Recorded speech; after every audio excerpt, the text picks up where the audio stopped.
UCF lost big to Iowa State, but can they bounce back?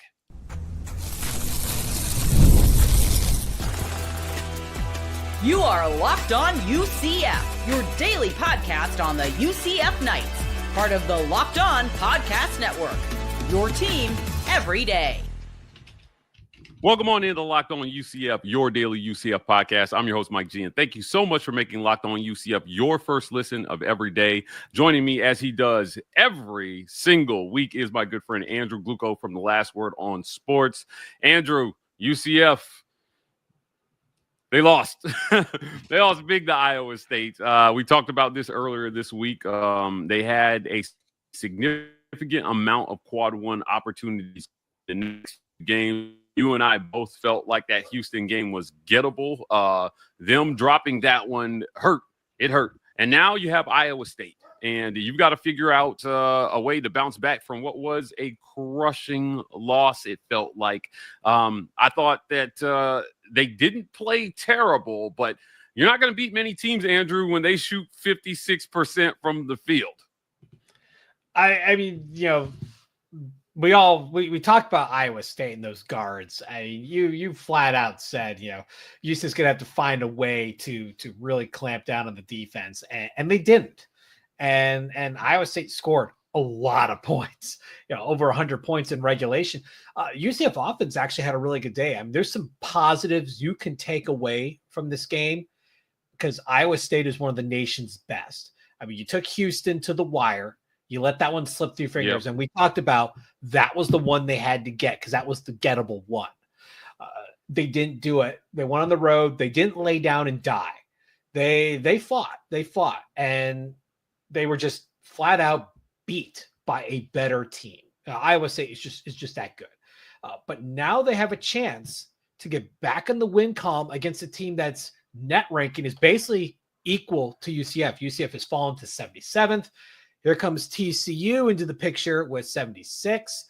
So you got to be able to, you know, it's on to the next one. It's no different than any other sport. You know, they talk about in football, you make a bad play, you make a mistake, on to the next one. You know, you had some mistakes, on to the next one. You learn from it, but you can't dwell because there's a lot of season left. UCF is still squarely in the bubble conversation on numerous bracketologies. And if they fall short of the NCAA tournament, they're lined up for the new college basketball crown tournament, that new Fox Sports tournament where the Big 10, Big East, and Big 12 all get together and play some games. So UCF's postseason hopes are still very much alive. But they have to be able to beat the teams they're supposed to be, like a TCU, and then they'll have a chance against Kansas away. Not going to put too much stock in that one, but then BYU afterwards. As we talked about how fraudulent of a team BYU is, UCF has a golden opportunity, no pun intended, to really stick it to the net rankings. With a win against BYU, but they got to take care of business against TCU coming up. One thing that struck me about the game is we talked about the importance of slowing down those guards for Iowa State, but it was Joshua Jefferson who averages 12 points a game that went off for 30 in this one. And if he hits his averages for this one, you've got a game down the stretch. I was taken back, kind of one of those games where it's like, where did that come from? This guy goes 9 for 12 from the field. He hits 3 out of 4 threes. He had 4 steals and a block and 7 rebounds and added 30 points. He had his career game against the UCF. And that to me is primarily why we saw such a lopsided affair. Well, you can also turn that the other way. Look at what Keyshawn Hall did against Arizona State, where he was nearly flawless and end up with a 40 banger. You see against Houston where he really struggled. So I mean, weird things happen. That's why they play the game. Being a guy from Cleveland, I was watching the Cleveland Cavaliers versus the Houston Rockets just the other day. Darius Garland, 90% free throw shooter, on 2 occasions had 3 foul shots and missed 2 of them. things happen. That's why they play the game, and they lost. The Cavaliers lost because of that. At the very end of the game, they had a chance to put it away and they failed. So, I mean, a lot of it is just the right things happen. When you're playing basketball, sometimes you just get the hot hand. You've got, you just got that vibe, that adrenaline's just pushing the right way. And then there's days where nothing works and you just can't get out of the funk. Momentum is a powerful drug. And, we've seen it with Keyshawn Hall. It didn't surprise me that we saw it again in the Iowa State game. The real question is, much like in UCF's case, who's going to step up? When one player struggles, or the who's going to get the hot hand? That's always the real question. Yeah, I think that what you were missing was exactly what Iowa State had in this one. They had kind of like a third man that just had the game of his life and made this one look a little bit more lopsided than it was in actuality. You mentioned earlier on offensively, they didn't play bad.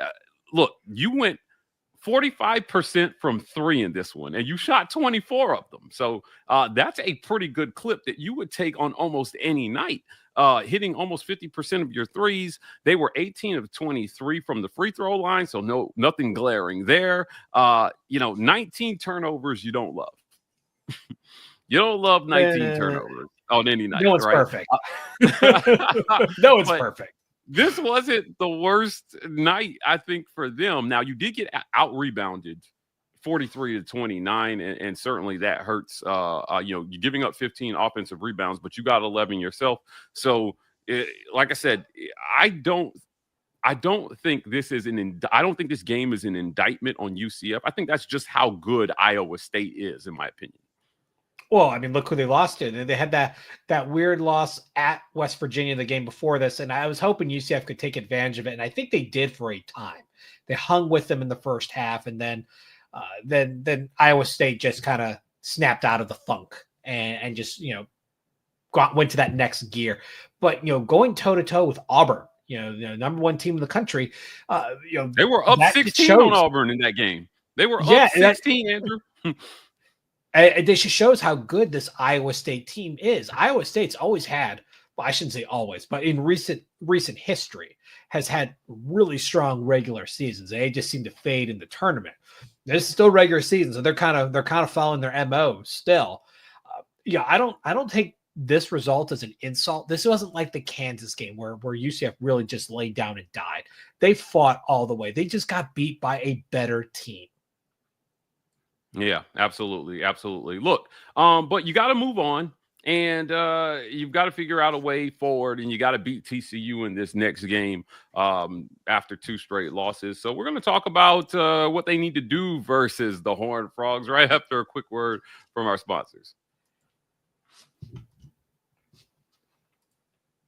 This episode of Locked On UCF is brought to you by our friends at Talkspace. Guys, therapy is a game changer. It can help manage stress, improve sleep, and help you communicate more effectively. But finding the right therapist and fitting sessions into a busy schedule can be a challenge. That's where Talkspace comes in. Talkspace is the leading virtual therapy provider, making getting help you need easy, accessible, and affordable. With Talkspace, signing up is simple. You match with a licensed therapist who fits your needs, usually within 48 hours, and it's convenient. You can save sessions from the comfort of your home and even message your therapist between appointments. Plus, Talkspace is covered by many insurance plans, and for most insured members, there's a $0 copay, which you have to love. As a listener of this podcast, you get $80 off your first month with Talkspace when you go to Talkspace.com/locked-on and enter promo code SPACE80 to match with a licensed therapist today. Go to Talkspace.com/locked-on and enter promo code SPACE80 and get $80 off your first month. Again, that's Talkspace.com/locked-on. Andrew, you got to prepare for TCU. You've got to get ready, and you've got to win. You've got to stop the slide. ESPN's matchup predictor favors TCU in this one. Like I said, like we mentioned in the previous segment, you didn't play bad. It feels like if you clean up the turnovers and you play the same game offensively, you win this one. This is a good UCF squad. The schedule's brutal. And there's no way around it right now. Right now, I think personally, in terms of conference basketball superiority right now, it's the SEC and the Big 12, and it's everybody else. The ACC is terrible. They might be the worst conference in basketball right now. But I'll take hyperbole for 100. I think they're the worst conference in basketball right now. But the Big 12 is not. And, I mean, you've got powerhouses in this conference that you've got to play week in and week out if you're UCF. TCU is a gettable game. I see TCU winning this one, and I see them winning this one maybe just inside double digits, but that's just where I'm at right now. Well, I'm a little surprised that TCU is actually the favorite team here. They're not as strong offensively. Their rebounding is very similar. They shoot similar, but they just don't score as many points. I mean, TCU averages under 68. UCF is over 79 points. Mm-hmm. So you've got, the leading scorer for TCU only scores 12.6 points a game. That's the leading scorer. So you spread the ball out, but you don't really have any stars on this team. And I think that's where UCF's a tough team, because you've got, 3 legit guys who can take over a game. We've seen it. We've seen Keyshawn Hall, we've seen Darius Johnson, Jordan Ivory Curry, and even Mustafa Sham against Houston just had himself a game. And so I think UCF matches up well against TCU. And, playing at home, not an easy place to play. And I think the fans are going to recognize that the season is starting to teeter a little bit, and they need that energy to kind of get over the hump. I think UCF's still going to win this one against TCU. They played hard against Iowa State. I don't think there's going to be I don't think they're going to be lazy or tired. I think this is going to be a spirited squad, and the season's far from over, and Johnny Dawkins is a good coach, and he knows how to get his players into a game. I got to disagree. I think UCF takes this one and then goes. I meant UCF, by the way. I meant UCF, not TCU. I realized I said TCU. Yeah, we're on the same page. Sorry about that. All right, mulligan time. But no, I still think UCF wins this game. I think all the ingredients are in place. This is an important quad 2 game, and then they go on the road to Kansas again before BYU and Cincinnati. Those are 2 huge games coming up on the other side of Kansas. I mean, you could probably just. You can even mail in the Kansas game and still be able to salvage your season, because Kansas is top 10 in the net. It's these other 3 games. TCU, BYU, Cincinnati. You got to win all 3 of those. Yeah. Look, we talked about it in the last game about slowing down the guards. Again, you've got another guard you've got to slow down in Noah Reynolds. He averages 12.6 a game. Shoots 45% from the field. If you can slow him down, they're already not a high-scoring team. And we talked about that. So if you can limit him, you should be able to dominate this game at home, honestly, is what I'm expecting from UCF. Keyshawn Hall is having a great season. And I think that, at the end of the day, what you're looking at a prime opportunity to get back in the winning column and try to get, start a new streak. You had some tough games. Again, the Houston game was gettable, and it was regrettable that they didn't get that one. You called it. You said that you felt like it was a winnable game, like that was the one that they had to get. Look, man, if you hit a few free throws, maybe you get it. So you've got to put it together, play a solid game. Again, I do believe if they played the game that they played against Iowa State, just minus 19 turnovers, maybe 5 or 6 less turnovers, then you dominate this TCU squad. Yeah, and I want to throw out there, TCU is 1-5 against current quad 1 teams and 1-2 against current quad 2 teams. So this is a team that's backloaded on their wins. They're 2-1 in quad 3, 6-0 in quad 4. They really haven't had that marquee win. They fell short a number of games. They fell short against Michigan. They got beat pretty soundly by Houston, but they were respectable against Kansas. They don't have a marquee win to really put their name after. UCF has multiple quad one games. That's why, like, we've talked about this, the weirdness of UCF's net ranking. 3-5 in quad one, and they're down in the 70s. It's why they're still a bubble team, because the bracketologists respect the wins that they have. TCU doesn't have anything. So I think if anything, they're overrated in the net for whatever reason. I mean, we've talked about this before. The net is a weird ranking system. Of course, we can say the same thing about the RPI. Agreed. A weird ranking system. But sometimes the net just doesn't make any sense. It doesn't make sense for BYU. We've talked about that. And it doesn't make sense for TCU. I think TCU is a lower tiered team in the Big 12 that maybe it's just their strength of schedule that's propping them up, but it sure as heck isn't from their wins. Yeah, agreed. Look, there are opportunities still left on this schedule. We talked about it. You've got TCU next, and if you take care of business there, you win Kansas. This Big 12 slate is absolutely brutal, and you're at Kansas. So they're not going to be favored by many, if any, to win that game. So this is one that you have to get. After that, you mentioned that BYU team that you play after that. If you get 2 out of the next 3, to me, you're back on track. Iowa State looms large. You end your season with West Virginia. So certainly there are some opportunities here. But what expectations should UCF fans have for the rest of the season, given how that slate lines up? We'll talk about that right after a quick word from our sponsors.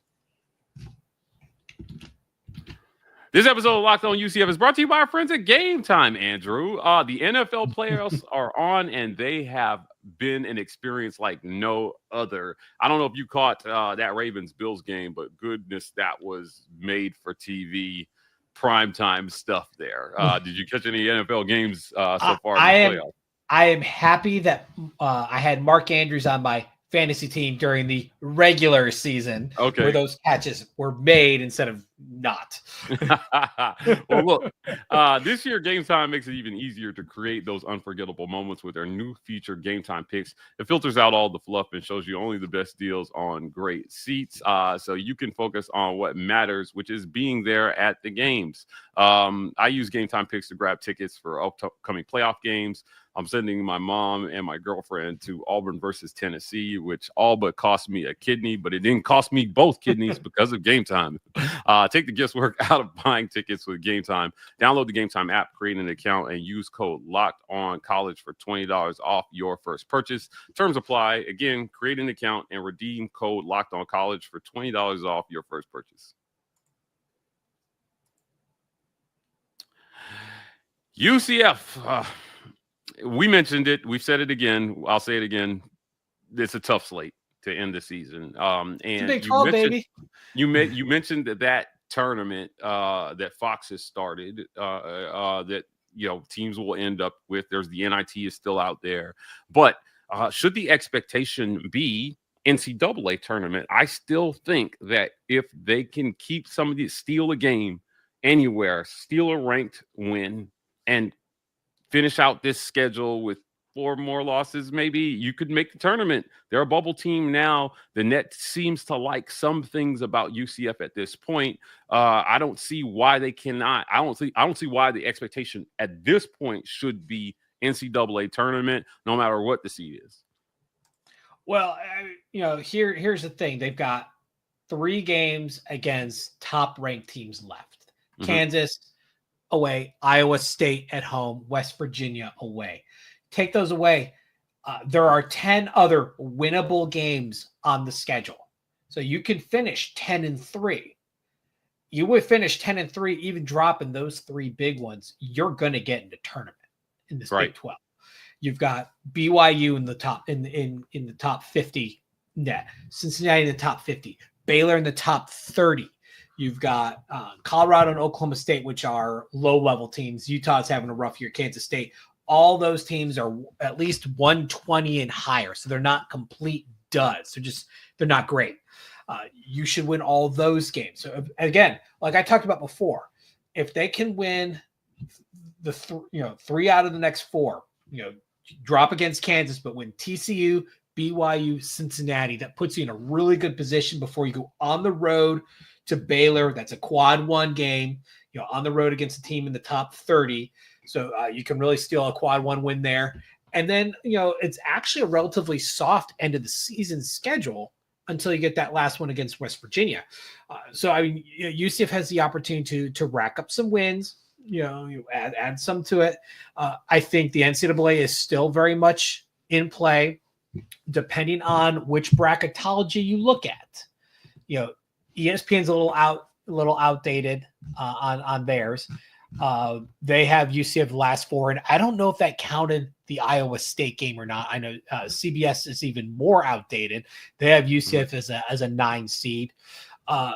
Fox currently has UCF as the top of the first 4 teams out. Okay. Then you have D Ratings, which has UCF as the first of the next 4 out. So those are that. I mean, you can pretty much say at that point, UCF is a bubble team. And I think unless they collapse, they're going to stay in the talk. They can drop those big 3, but they still are pretty much in control of their destiny. But if they drop a bit, there's a lot of opportunity for UCF. When you talked about the college basketball crown, it's the new tournament that Fox is putting together that is for the Big East, the Big 10, and the Big 12 as part of their television deal. And UCF at that point is going to be squarely in the hunt for a spot there. And if that doesn't work out, then they're pretty much guaranteed a spot at the NIT. They're a good enough squad that at the end, the NIT is the bottom end of this, but I think this is a better team than last year. And last year they were on the bubble until late when they faded and ended up in the NIT. I still think, it's not tournament or bust, but tournament is definitely still in the cards. Yeah. For reference, again, you mentioned TCU being down in the 70s as far as their net ranking is concerned, but 76 to be exact. But you've got Kansas up next. That's number 9, the number 9 net team on your schedule. Cincinnati is 41. BYU is 43. And Baylor is let me see, 28. They're 28, right? Yeah, so they're a top 30 net team. So just in your next 1, 2, 3, 4, 5 games, you've got 4 top 50 net teams on your schedule, and those are significant opportunities, I think, for UCF to prove that they belong in that discussion and kind of move them off the bubble and into that lower seed talk. So it's going to be interesting to see what they do there. Andrew, I want to thank you for joining me today, man. Talk a little UCF basketball before we get out of here. Tell people where they can find you. You can catch me on Twitter /X or Blue Sky at StatBoyDrew, and catch my reign on The Last Word on College Football, a part on The Last Word on Sports Family. Guys, thank you so much for making Locked On UCF your first listen of every day. For your second listen, go check out our friends at Locked On Big 12. Our guy Drake Told leads the conversation in conference realignment news and pulls no punches when it comes to talking about every team in the Big 12, including the UCF Knights. You can find Locked On Big 12 on YouTube or wherever you listen to podcasts. You can find us here tomorrow on Locked On UCF.